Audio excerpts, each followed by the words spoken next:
And look at them, and the implementation of the law is the only solution and the answer. To try to stop this rampant industrialization, a port, they're trying to tell us that it doesn't fall in the red zone category because it's infrastructure. Excuse me, what does that mean? Yeah. And they're saying we will not take your land, so instead we're going to reclaim 5,000 acres in the sea. Crazy. So where are they going to get the soil from, may I know? By helicopter? So obviously it's going to come from Dahanu, and it's going to create so much more damage at the wetlands and at the sea. We used to have a whole Dakti Dahanu fishing village where there were 5,000 families whose only culture, whose only livelihood was catching those prawns, and the mangroves, of course, is where they all breed. And what are we going to do if we build this big port is crazy. And what we have to think about, the locals. Okay, you can say, okay, the port is coming at Madhuan, that is 15 kilometers away from us. But you realize to feed it, we're going to have to build infrastructure, roads, railways, networks. We're going to have truckers coming in, okay?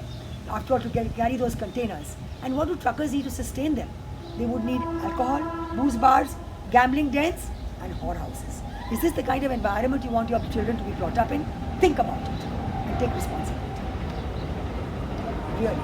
I guess those are just some of the added disadvantages of the port. I mean, that Absolutely. are coming on. Have you met anybody who thinks that the port is a good idea?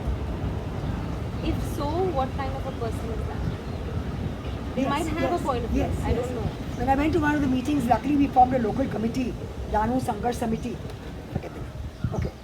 And they said that there were some people who were willing to sell their land because they were being offered a very high price.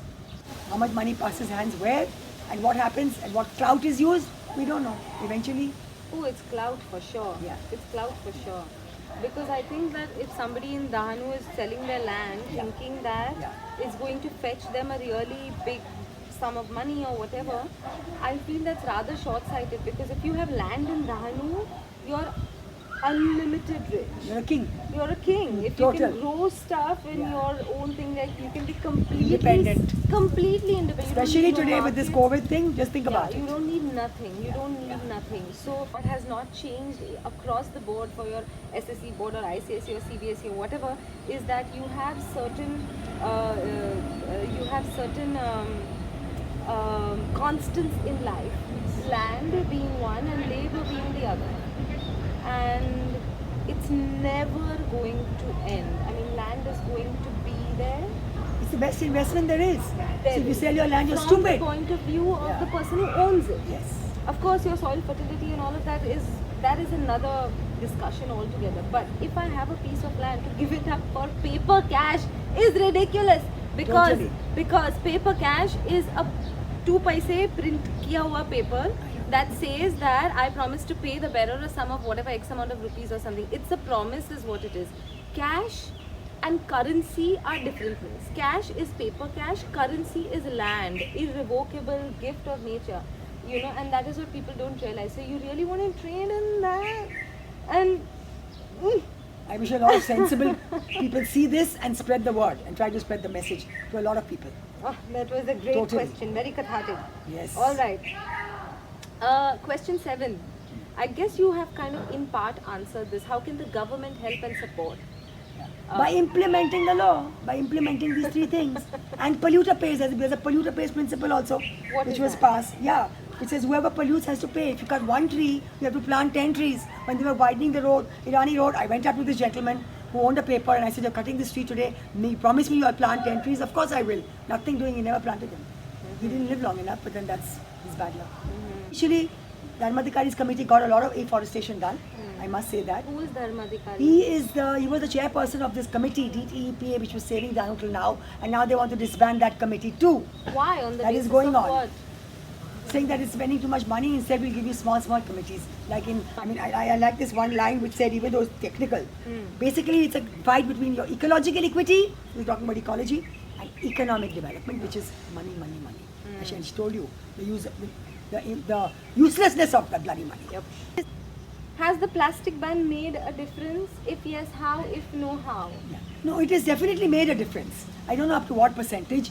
I would like to say maybe 50%. Initially, they were very strict about it, but the way to attack it is to get rid of all the plastic manufacturing companies. Maybe you need a very, very high quality or thick quality plastic and find a very good substitute. They've taken out what I'm very happy with those bags, but I'm not sure if they don't have some amount of plastic in them. Yeah. But people are buying cloth bags now. Yesterday in front of me, a fellow was in the shop and he said, Pishvi diya. Saying, "Ye 10 rupaye ki pishvi kya nahi? You can re-buy it." He's saying, "But I have so many at home, then why didn't you carry it with you?" So next time, hopefully, he will carry it because that 10 rupees will make him think that I should carry it with me. Yeah. And a lot of them are using it. Yeah. Next question. How can we mobilize our community to make better ecological choices? By having more talks like this and making sure they listen to them. Okay, by creating awareness. And using social media. Yeah. Okay, pros and cons. If you take this action, what is going to happen? The pot comes, what is going to happen? Put it out there. They've made nice pictures. This group in Vadwan, they've drawn you the pot, they've drawn you the currents coming in, the tide coming in, water levels, how they will rise. And there's something called social ecology. The social ecology talks about your fisher folk, okay, your agriculturists, your farming community, and us horticulturists. So we're all part of the ecology, and we have to learn to live in tune with each other and think long term and convince each other. So that's so important. And we have 64% tribals who do live in tune with nature. But they're also getting slowly, should not say corrupted, but some of them are getting alienated from their land because they don't have enough of it to start with. Yeah, but those who have said, I will never give up planting my paddy because that is my sustenance. That's their basic thing. And they like to farm. They are proud to say that, please, I own land and I can do something about it. And they will save the unlock because it won't be concretized and at least the water will be able to collect somewhere, permeate somewhere, and keep the water table at some level. Is there hypocrisy among people when it comes to being green? Of course. Oh yes. Oh my God. Totally. It's a fad. It's the latest thing, especially on social media. To write that I'm green and in my pot, I'm growing vegetables in my pot. And on my terrace, which is great. Of course, I'm not saying no. Like I would give these money plants free to the kids. It's just put it in an empty water bottle in your bathroom. And then one kid came home and said, my mother didn't allow me to do it. I said, why? Why? How will it look in the bathroom? A money plant look in the bathroom and then you talk about being green. I mean, that was ridiculous. So it just depends. You have to think what it actually means. You have to give back. I told them all, it's your duty as a human being to plant one tree and look after it till you grow old because then you're replacing the oxygen that you're taking from the earth. It's as simple as that. If you can't plant one tree, then you plant 5 bushes. You can put 5 flowering bushes. But some of them did, maybe some of them didn't. They said I didn't have, I would give them cuttings. But that has to be inculcated at the school level, at the children's level.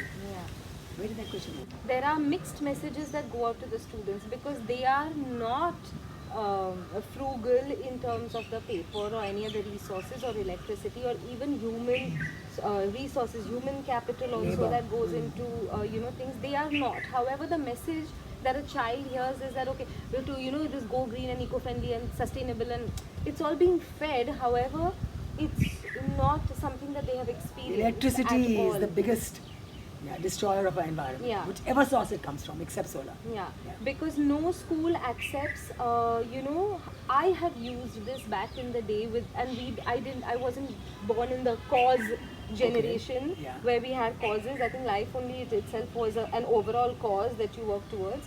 I have taken pages from every single notebook of mine, bound them from Masoli, Yes. and that was my next subject like book.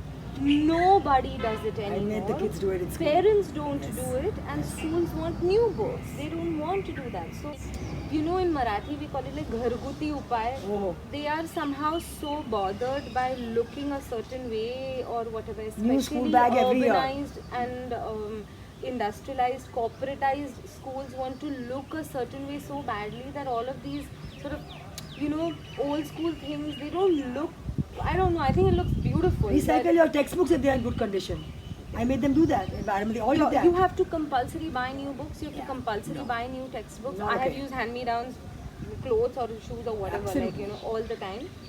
And I think it's just something as beyond a point, schools cannot go green. Your kids are going to need electricity. They are going to need stationery. But use that it frugally. stationery is going to be made of plastic, your pens and your whatever. Yes. But then, you can minimize that Minimize. impact a lot. You can definitely do that. And what would you like your legacy to be in this town? Well, I can say already, like I put it in my CV, that I made a difference to thousands of kids as far as the love for nature is concerned. if I meet any ex-student in the train, the first thing they say is, Miss, take us for a hike, take us for a walk. And I said, get 40, we get together and call me, I'll take you. I'll take you to the hill opposite my house. We used to call it Mount Firoza. But anyway. I found out it was not called Mount Firoza this Mount year. Dumbas, yeah. No, the parent of this child, an Adivasi child, came and told me, Miss, but it's called Mount Dumbas. I said, thank you very much. I asked everybody and nobody told me. But for me, that is enough. If I could inculcate that much of love of nature, I think there is hope in the future for them. Because if you love nature, we used to have beach cleaning. So everybody would say, what is the use tomorrow? The kachra is going to come back. I said, maybe not to you or to the beach, but to that child who has spent 1 hour picking up kachra from the beach. I can say that for the rest of their life, they are not going to drop floor dust garbage on any beach anywhere in the world. And that for me is enough. Alright, that was our episode on ecology. Lots to talk more, and thank you so much for your time. I forgot there's the ABC of ecology. So one thing that you want to say. I want to add. I want to add about ecology is the ABC of ecology. One is the atmosphere all around you, okay, the biosphere around you, the living things, and then C is concern. If you have concern for it, that's fine. Care for it, look after it, and that can help you in the future. Thank you. Thank you. Yay! Yeah, without getting stressed out.